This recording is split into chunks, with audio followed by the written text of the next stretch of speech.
You guys are our first victims of the day. So, I'm incredibly excited and proud to be able to show off one of our newest products. So this is actually going to be the global introduction of the first production unit out in the wild. So this is the Momentum C2 preamplifier. So this is the successor of the award-winning and quite iconic Momentum preamplifier, which then became the HD. So I'm going to talk a little bit more about this later, but what I first wanted to talk about is, first, my name is Joshua Dellinger. I'm with Dan D'Agostino Master Audio Systems. I'm also here with a good friend and colleague, David Ellington with Wilson Audio. So this is really special for us because for Wilson, they're showing off the Watt Puppy, which is the 50th anniversary of Wilson Audio. For us here, as I mentioned before, first time ever showing the C2 out in the wild. But, so Dan D'Agostino Master Audio Systems. How many of you guys have heard of the company Dan D'Agostino? So obviously you guys also know the man behind the brand. So what's really cool is that, Dan is a pioneer in that sense in the audio industry. And one of the things that Dan was always very well known for was creating really big and powerful amplifiers. So when he had the opportunity to start all over and to create a new company, this was his creation, the Momentum monoblock amplifier.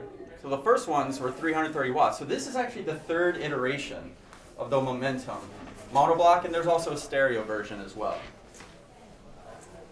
Now what's really cool is that when you buy these products, these are big investments. And as part of that, we want to protect those investments, but we also want to ensure that you have longevity in your products and that you get continued enjoyment out of your musical products, right?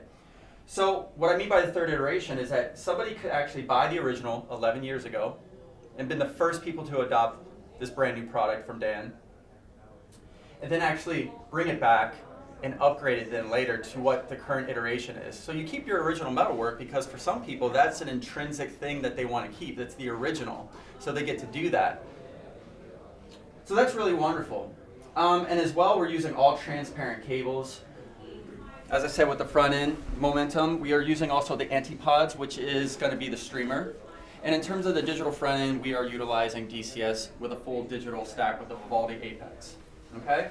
So to speak a little bit more about the C2, because I really want to jump into that because it's such a fantastic product. So one of the things that you may notice, and I just want to jump into this right off the bat, because the thing that people interact with the most in their stereo system is the remote control. So what we did is we wanted to completely rethink our remote control. So this is a bi-directional Bluetooth remote with a display on it.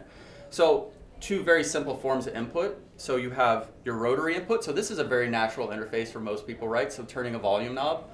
So it will replicate, and there's a little bit of music playing, so I'll just show you. It will just replicate the same iconic meter face that's on the front of the preamplifier. So we have this beautiful volume control that you'll see that's also mirrored on the amplifiers themselves.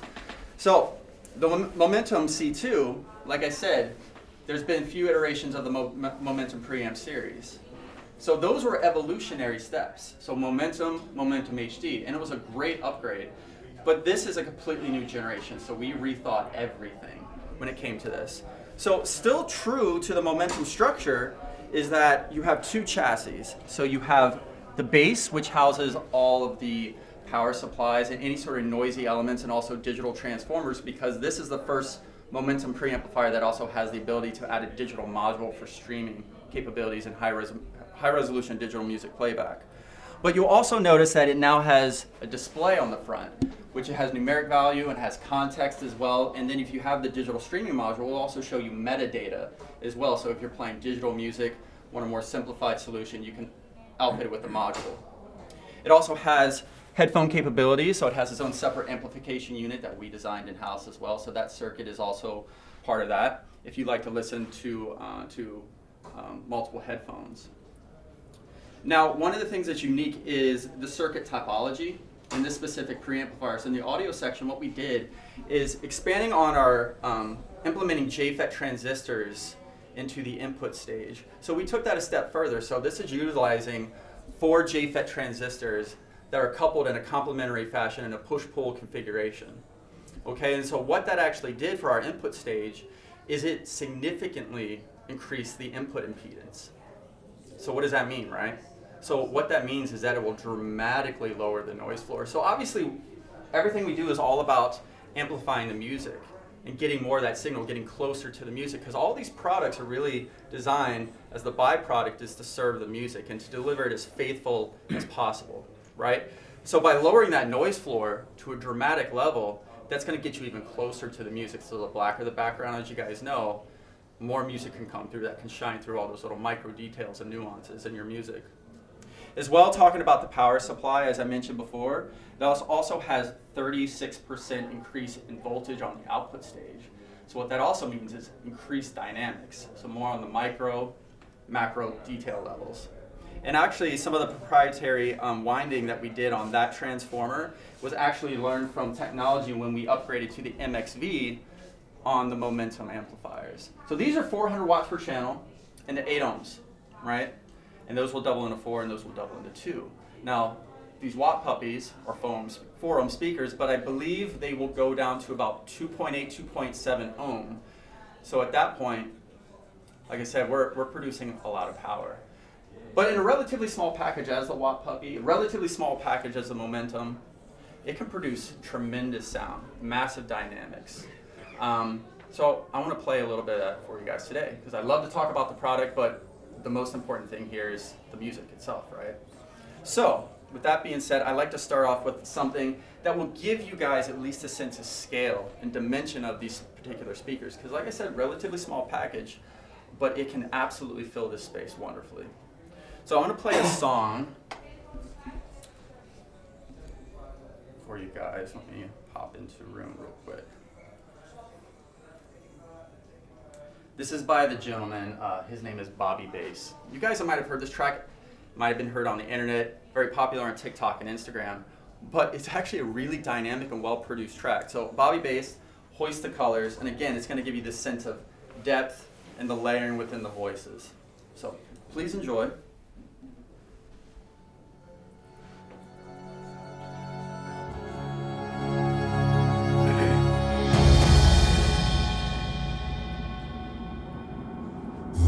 King and his men stole the queen from her bed and bound her in her bones.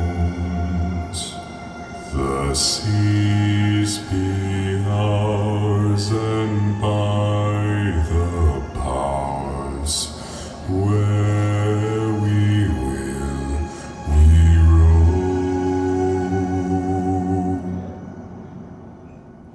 Yo,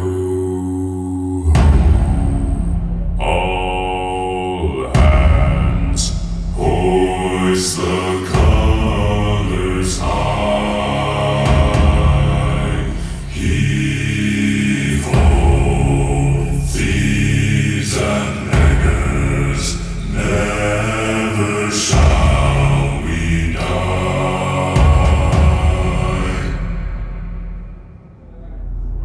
Now some have died and some are alive, and others sail on the sea with their keys to the cage and the devil to pay. We lay to fiddler's grave. Yo,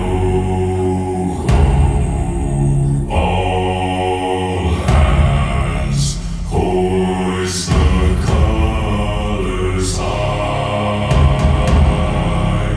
Heave ho, thieves and beggars, never shall we die. Yo ho, all together, hoist the colors high. Heave ho, thieves and beggars, never shall we die.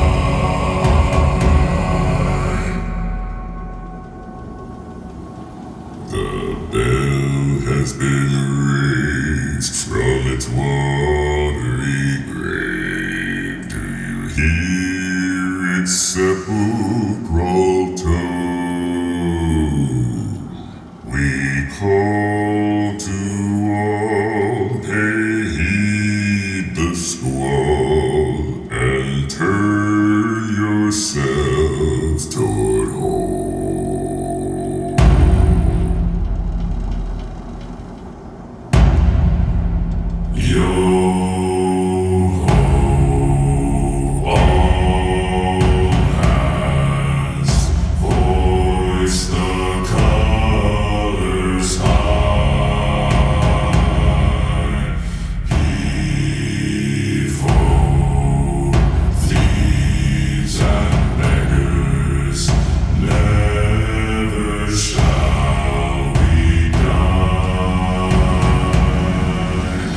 It's a really interesting track.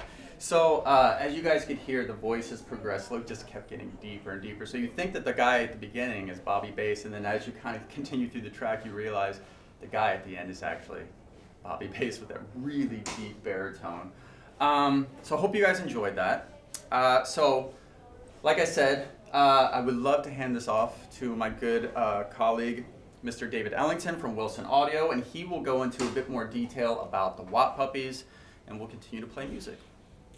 All right, hey, thanks, guys. We really appreciate you guys coming out and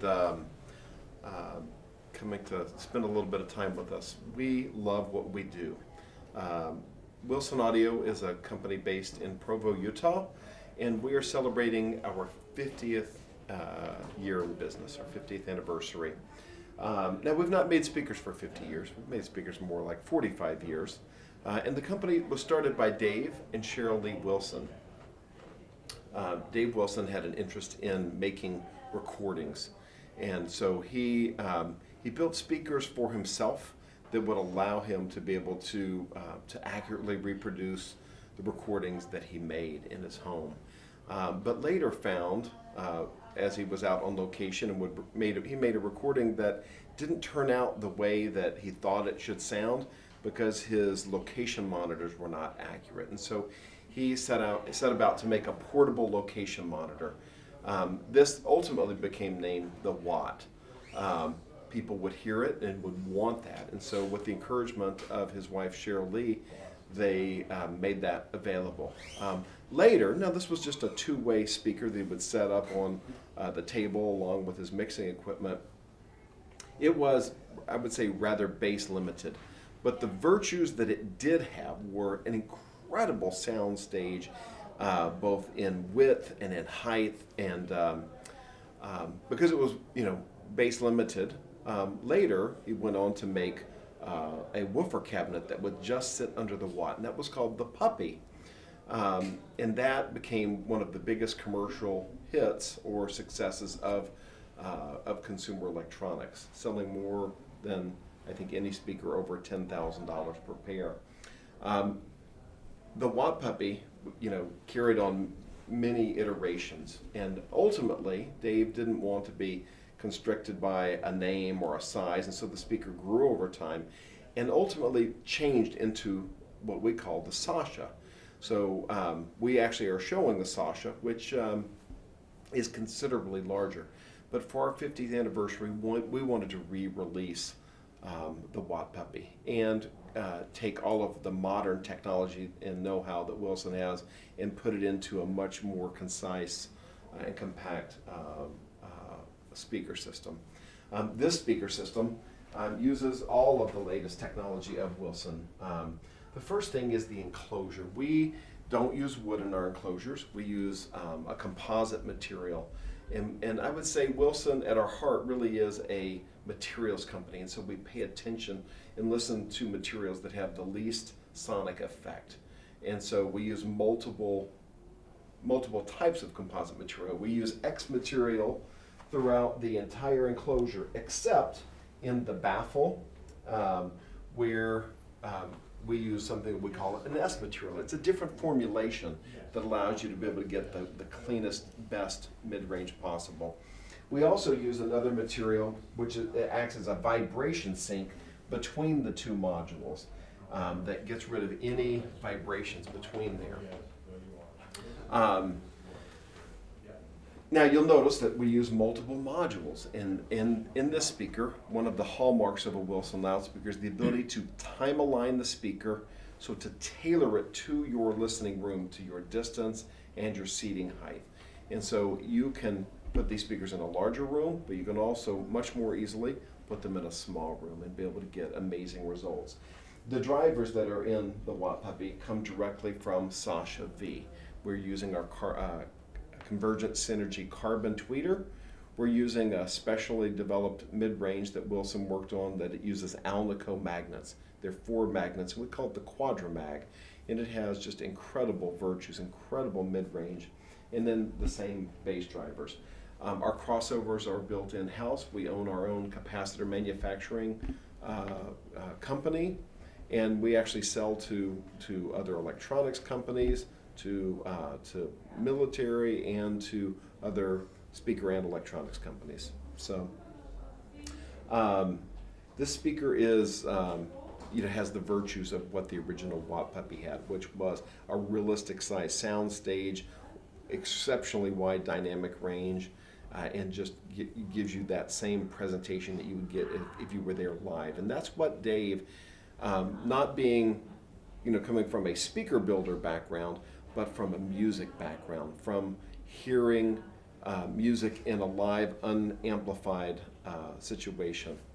So we're going to go on and listen to some more music, and but if you guys have questions afterwards, I'm happy to answer questions for you specifically about Wilson or even about the Watt Puppies.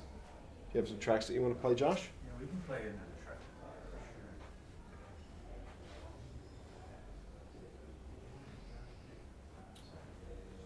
So this next track that I'd like to share with you guys. So this is an artist, jazz musician, and he's a percussionist. His name is Yusef Days, and this is actually a live album, but this live album is produced extremely well. So this was performed in Malibu, California, and I had the pleasure of actually meeting his pianist at a vinyl pressing facility that I was visiting in Southern California. And really, like I said, really lovely recording, extremely dynamic, but I hope you guys enjoy this. So this track, as I did mention, is called Portraits of Tracy. Like I said, this is a live track.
So yeah, really, really interesting percussionist, but yeah, all really, really talented young players.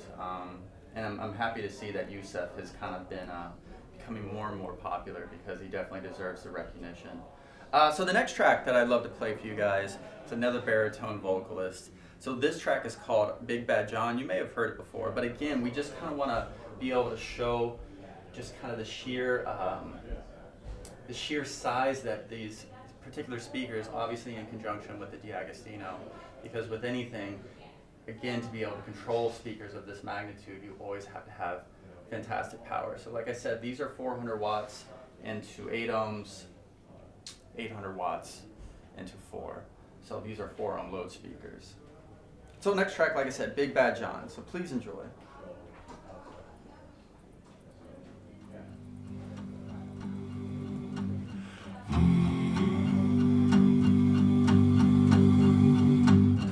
Every morning at the mine, you could see him arrive. He stood 6'6", weighed 245, kinda broad at the shoulder, narrow at the hip, and everybody knew you didn't give no lip to Big John. Big John, Big John, Big Bad John, Big John. Well, nobody seemed to know when John called home. He just drifted into town and stayed all alone. Didn't say much, kinda quiet and shy, and if he spoke at all, he just said hi to Big John. Whoa. Somebody said he came from New Orleans, where he got into a fight over a Cajun queen, and a crashing blow from a huge right hand sent a Louisiana fella to the promised land. Big John, come on. Big John, Big John, Big Bad John. Well, then came the day at the bottom of the mine when the timber cracked and men started crying. Miners were praying and hearts beat fast, and everybody thought they'd breathe their last, except John. Big John, Big John, yeah. Bad John. Through the dust and the smoke of this man-made hell, on the giant of a man that the miners knew well, grabbed a sagging timber and gave out with a groan, and like a giant oak tree, he stood there alone. Big John, Big John, Big John, Bad John. Oh, and with all of his strength, he gave a mighty shove. Then a miner yelled out, "There's a light above us." And his 20 men scrambled from a would-be grave. There was only one left down there to save. Big John, Big John, Big John, Big John, Big John, Big John. With jacks and timbers, they started back down. Then came that rumble way down on the ground, and a smoke and gas belched out of that mine. Everybody knew it was the end of the line for John.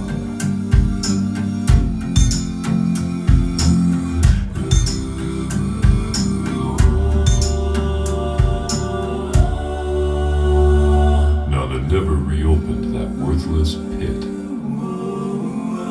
They just placed a marble slab in front of it. And these few words are written on that stand. At the bottom of this mine lies a big, big man. Big John, Big John, Big Bad John, Big John, Big John, Bad John, Big John, Big John, Bad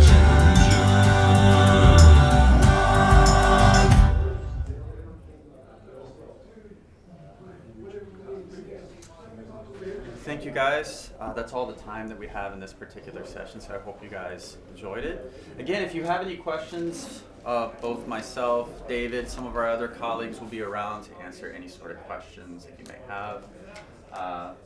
Yeah, thank you again. I really appreciate it. Thank you very much. Thank you for your time.